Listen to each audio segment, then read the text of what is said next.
nos ajudar a entender os reflexos desse anúncio é Igor Rocha, que é economista-chefe da Federação das Indústrias do Estado de São Paulo.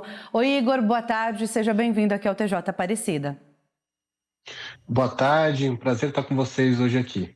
Igor, já aproveito para te perguntar, já começo, aliás, a nossa entrevista te perguntando, esse pacote de 30 bilhões de reais é suficiente ou pode ser considerado como apenas um alívio temporário? O melhor dos mundos era que não tivesse ocorrido o tarifaço, tá certo? Ou então que conseguisse reverter exatamente as tarifas que foram impostas para o Brasil, né? Esse seria o mundo ideal. Infelizmente, o mundo ideal talvez esteja um pouco longe no atual momento. Então, a gente tem que trabalhar aí com medidas paliativas para tentar contornar a situação. A gente vai conseguir entender a capilaridade, ou seja, o potencial de adequar, né, as questões extremamente adversas que estão sendo impostas ao longo do processo. O que eu quero dizer com isso? As medidas que foram anunciadas, os 30 bilhões, elas são positivas. São diversas medidas, compras governamentais, postergação de impostos, reintegra, drawback nas exportações, coisas bastante técnicas, mas que ajudam ali o empresário, o exportador brasileiro, sem sombra de dúvida, nesse momento adverso. Mas alguns detalhes a gente ainda carece de informações, que provavelmente nas próximas 24 ou 48 horas irão vir à tona, né? Exatamente como que vai se dar o mecanismo, a mecânica de cada um desses incentivos que estão sendo postos, o quanto que o setor privado, com os fundos garantidores que estão sendo colocados, poderão ofertar crédito, de fato, para aqueles setores, para aquelas empresas que estão sofrendo nesse momento um ambiente bastante preocupante. Então, esse processo vai ser contínuo, a gente tem que esperar um pouquinho para ver como que está, mas, sem sombra de dúvida, ele é positivo. Igor, eu já te pergunto também com relação à medida, né? Ela inclui juros reduzidos, compras públicas e também apoio jurídico. Mas será que isso é suficiente para proteger a indústria e também manter os empregos nesta questão toda? Essa é uma pergunta, Reni, que no momento é difícil de ser respondida, né? Porque a gente tem que ver o quanto que as empresas, os empresários vão conseguir tomar essas iniciativas que estão postas pelo governo, implementá-las no dia a dia das suas empresas para conseguir contornar essa situação. Sem sombra de dúvidas, elas são positivas, né? A Fiesp soltou aqui uma nota, um posicionamento institucional, exatamente parabenizando as ações que foram postas pelo governo federal.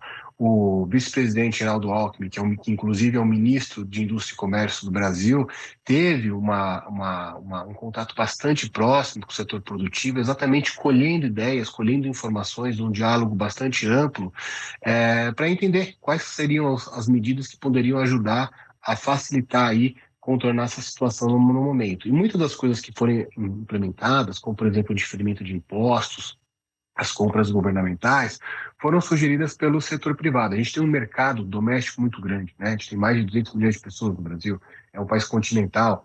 Então, por exemplo, os estados e os municípios vão ter uma prática facilitada para comprar, né? Para hospitais, para comprar para escolas públicas, alimentos, né? Esses que eram muitos direcionados para o mercado norte-americano, que podem ser absorvidos, por exemplo, pelo mercado brasileiro. Mas a gente tem que ver como que isso vai se dar, se os municípios, se os governadores vão aderir a isso, vão incentivar, de fato, também essas medidas que estão sendo colocadas. É um momento de serenidade, é um momento de união do país, do governo federal, dos governadores, dos municípios, para contornar uma situação que já aliviou bastante com as exceções, mas ainda é desconfortável aí para o empresário brasileiro que quer fazer os seus negócios, gerar emprego, gerar investimento. Aproveitando, né, que a gente está falando dos governadores, os governos estaduais, além desse anúncio do governo federal, na sua visão, os governos estaduais também já estão se mobilizando? A Fiesp consegue ver essa movimentação por parte do governo, no caso aqui de São Paulo? Os governos dos estados, eles têm um leque, né, um rol de ferramentas absolutamente menor do que o governo federal. Porque algumas, por exemplo, Itamaraty, a Câmara de Comércio, a Secretaria de Comércio Exterior, o próprio MEDIC, a Apex, né, que, que promove as exportações brasileiras lá fora, estão todos dentro do governo federal. Então, o governo dos estados de São Paulo e o governo de outros estados têm muito menos ferramentas para lidar com a situação.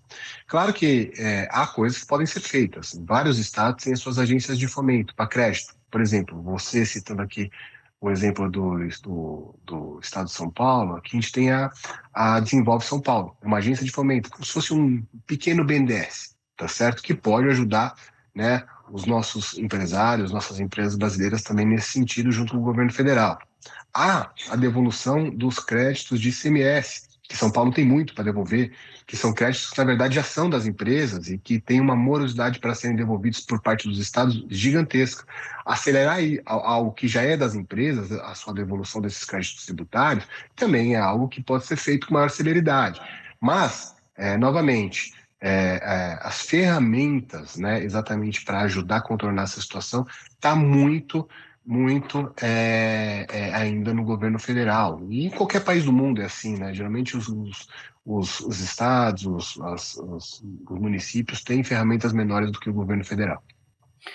Igor, justamente essa é uma questão, né? Quais alternativas reais, não sei se você consegue explicar aqui para nós, o Brasil tem para redirecionar todas as suas exportações afetadas neste momento? Nós temos alguns setores como o café, os pescados, a exportação de suco de laranja também, que continuam recebendo essa taxação. Existe outro mercado que possa ser redirecionado a tudo isso? Existe, é possível fazer sim uma readequação.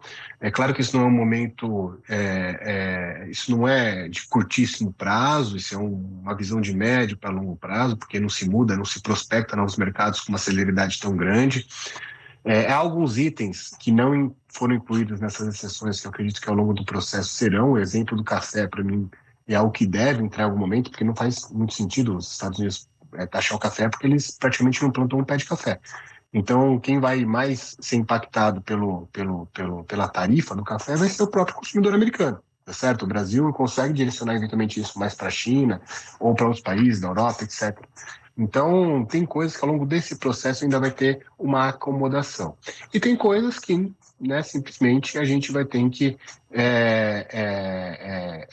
trabalhar para além da questão das exceções, que é conquistar novos mercados. A questão da carne, por exemplo, a questão dos pescados, são setores que a gente tem que fazer um trabalho aí exatamente de abrir novos mercados para trazer resiliência e prosperidade para esses segmentos que estão enfrentando esse desconforto aí que a gente está vendo, que todos os brasileiros estão vendo.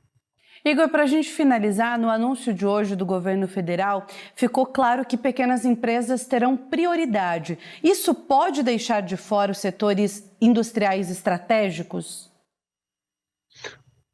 Não, sim, eu acredito que não, porque quando a gente olha as medidas que estão sendo anunciadas, elas pegam também, em grande medida, as grandes empresas. E as grandes empresas, elas têm uma capacidade de adquirir recursos no exterior, de acessar o BNDES com maior facilidade, que muitas vezes as pequenas e médias empresas não têm. E as pequenas e médias empresas, elas têm uma exposição maior, né, uma fragilidade maior nesses momentos de adversidade que, em vários momentos, geralmente podem ser negligenciados. Então, o governo federal endereçar políticas públicas para contornar também essas micro, pequenas e médias empresas que, nesses momentos de turbulência, encaram um cenário mais adverso para conseguir lidar com essa situação, é muito positivo, é bastante positivo. E equilibra esse jogo aí que geralmente, recorrentemente, é feito privilegiando de maneira mais expressiva as grandes, né? Então esse olhar para micro, para pequena e para média empresa, que diga-se de passagem emprega muito, né? Cerca de 70% do emprego do Brasil está nas micro, pequenas e médias empresas, é importante dizer isso. Então, ter políticas direcionadas para esse nível, né, para esse porte de empresas, é muito positivo para a gente lidar com a situação também. Igor, muito obrigado, viu, pela disponibilidade em participar aqui do TJ Aparecida. Obrigado por nos ajudar a entender um pouco mais desse cenário e desses anúncios também do governo federal. Obrigada. Eu que agradeço, o prazer foi todo meu. Desejo aí uma boa continuidade do jornal. Um abraço. Obrigada, boa tarde.